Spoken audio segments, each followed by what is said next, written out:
The next part of 6.2 is called the washer method. It's called this because we're going to be dealing with shapes that look like washers. So at the beginning of 6.2, we talked about the disk method, which was solid shapes of revolution that were rotated around an axis. But what happens if there's a hole cut out of the middle of it? Just like this shape right here, like a washer. So if we have a hole cut out of the middle of it, we're going to have to do it just a little bit differently than we did the normal disk method. And this method is more common because a lot of times we don't have just completely solid shapes that are solid all the way through. We have shapes that have holes cut out the middle of them, or just odd shapes like that. So let's think about this as if it's not rotated. What would just the 2D shape be that was not rotated? So thinking about this, it's rotated around and that's what creates this shape. Well, the 2D version of it before it's rotated would just have looked like this, with this being the axis it's rotated around. Because if you take this shape and you rotate it around that axis, it forms this 3D shape right here. So here are the two parts of this. When we have a shape that has a hole cut out of the middle of it, this is how you know you're going to have a hole when it's above the axis or there's a space between the shape and the axis. You are going to have this distance right here, which we're going to call the outer radius. So capital R is going to be the outer radius. What that means is that's the distance from the axis of rotation to the very outside of the shape. Looking at our 3D shape, we're going from the axis to the very outside. That's called the outer radius. Then we're going to have what's called the inner radius, which is the radius of the hole inside of the shape. So our inner radius is from the axis to the inside of the hole, which in this case is to the bottom of this rectangular shape. And the way that we would find the volume is by taking the volume of this whole solid shape and then subtracting out the volume of this cylinder right here. So the way we would do it would be pi r squared w, so that would be, this would be the volume of if there was no hole cut out and this was just a cylinder shape like we did with the disk method. You would do pi outer radius squared times the width, and then subtract out pi inner radius squared times the width. So the way we're going to write that is pi times, we're going to factor out our pi, greater radius, outer radius, minus inner radius, times our width. Now, this only works for rectangular shapes because that's a cylinder. So how do we generalize it for shapes that aren't rectangles? Because of course, we got to make it a little bit more complicated because it wouldn't be calculus if we were just dealing with rectangles. We got to deal with real world things. So if it's not a rectangle, the way we're going to do it is the volume equals, it's going to be just like the disk method, except for you have to take into account your outer and inner radius. So we're going to have pi, again, integral from a to b, just like disk method, of, we're going to do our outer radius, which is going to be a function, squared, minus inner radius, squared. And then our width is going to be dx, that's some minute width. And this is the formula for the washer method. Now, what makes it the washer method is the fact that the hole is cut out in the middle of it. If you took out this inner radius part, it would just be the disk method because you just have one radius. But we have to have the radius of the part that's cut out of the middle, which is our inner radius as well. So now we're going to do a few examples, but this is the formula for the washer method. Example 3 says, find the volume of the solid formed by revolving the region bounded by the graphs of y equals root x and y equals x squared about the x-axis. All right, I've already drawn this for you. Now, visualize what's happening here. This is the graph of y equals square root of x, and then underneath we have y equals x squared. We need to figure out where they cross in order to figure out what our bounds are going to be. So we need to set them equal to each other. So we have square root of x equals x squared. If I square both sides, then I'll get x equals x to the fourth. Move x over, x to the fourth minus x equals 0. So then I'll have x times x cubed minus 1 equals 0. So then x equals 0, x cubed equals 1. So x is going to be 0 and 1, and we can see that that's the case.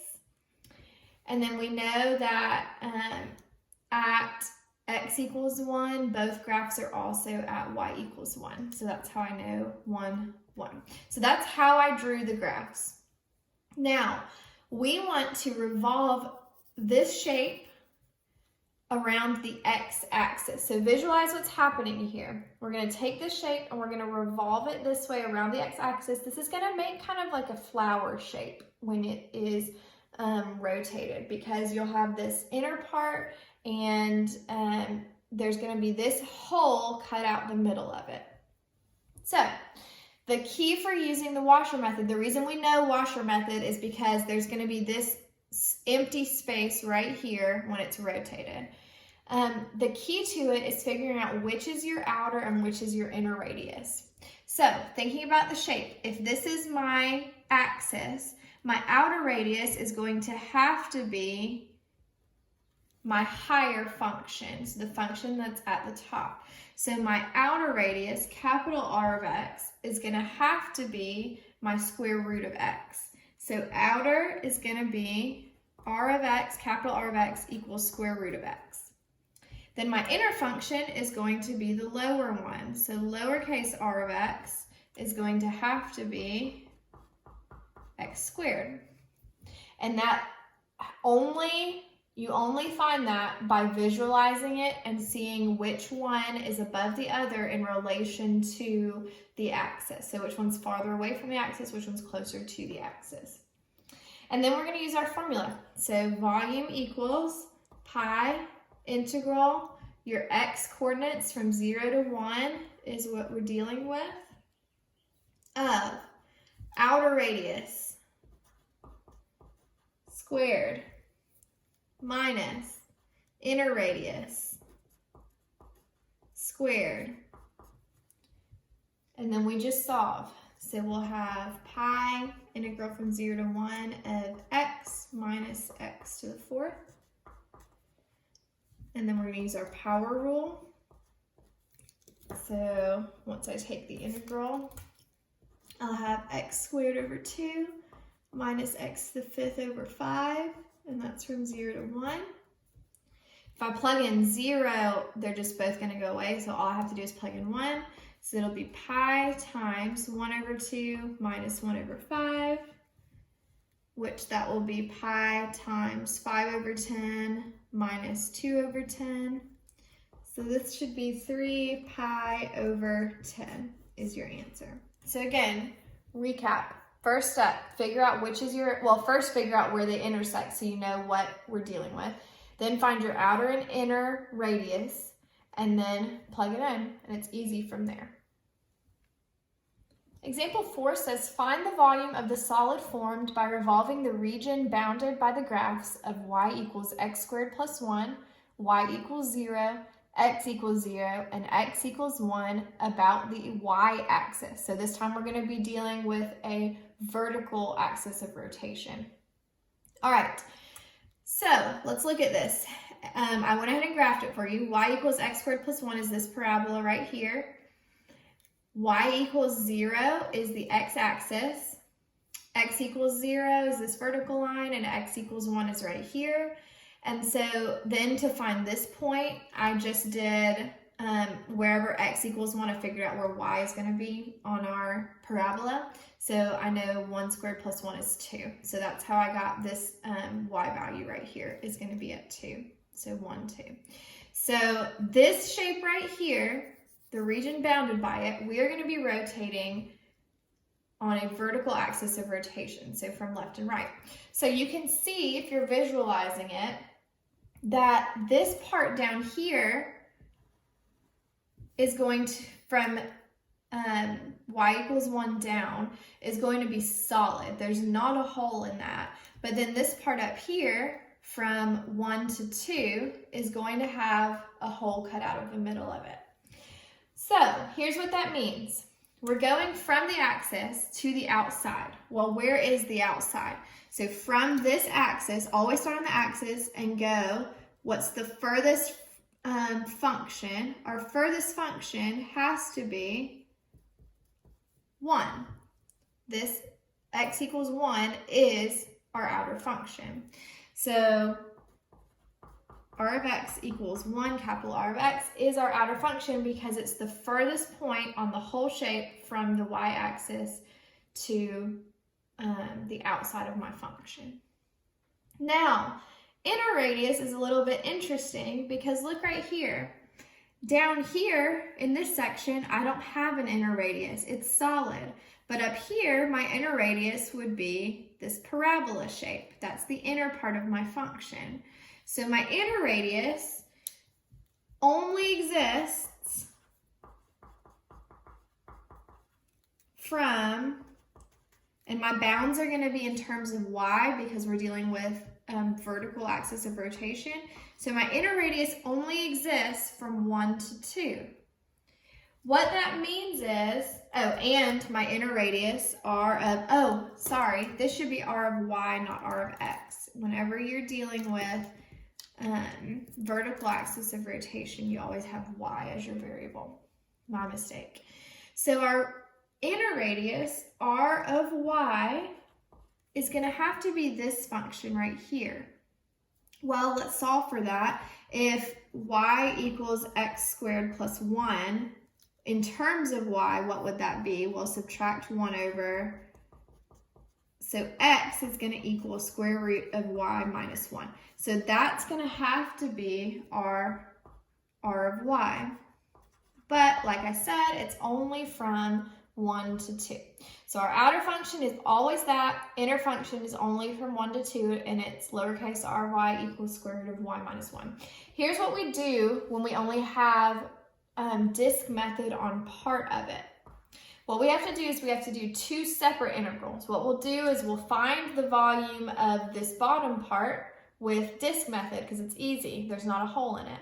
And then we'll find the volume of this upper part using washer method. So you start out the same. Volume equals pi. Disk method will be from 0 to 1 of just my radius squared. So 1 squared dy.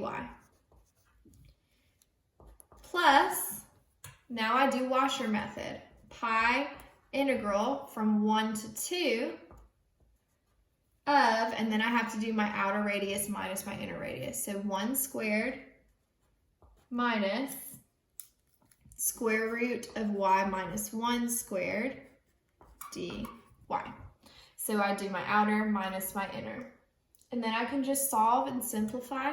So this is just going to be y. So pi times y from 0 to 1 plus pi times, and then this is going to be 1 minus y minus 1, which would be 1 minus y plus 1.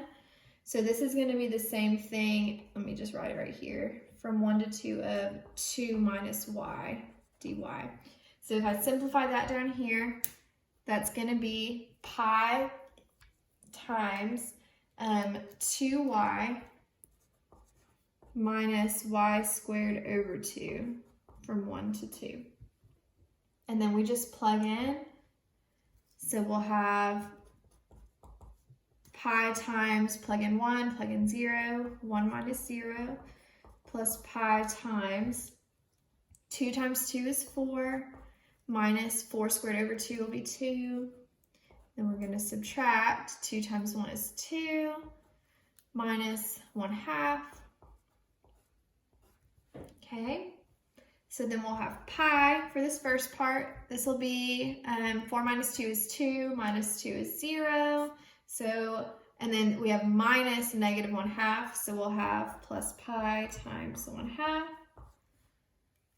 So that's pi plus pi over 2. So you should get 3 pi over 2 as your final answer.